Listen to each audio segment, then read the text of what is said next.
السلام عليكم. نستعرض لكم في هذا الفيديو موعد وتوقيت القنوات الناقلة لمباراة ريال مدريد ضد أوساسونا في الجولة الأولى من الدوري الإسباني 2025-2026.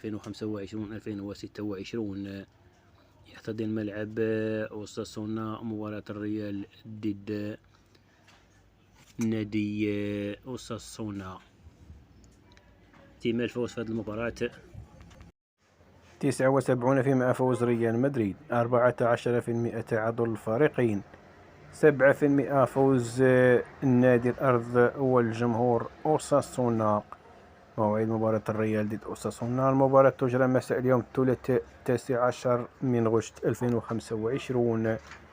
تنطلق مباراة الريال ضد أوساسونا على الساعة 8 بتوقيت المغرب تونس والجزائر، وعلى الساعة 10 بتوقيت السعودية ومصر. ومن المنتظر نقل المباراة إن شاء الله على قنوات بي إن سبورت.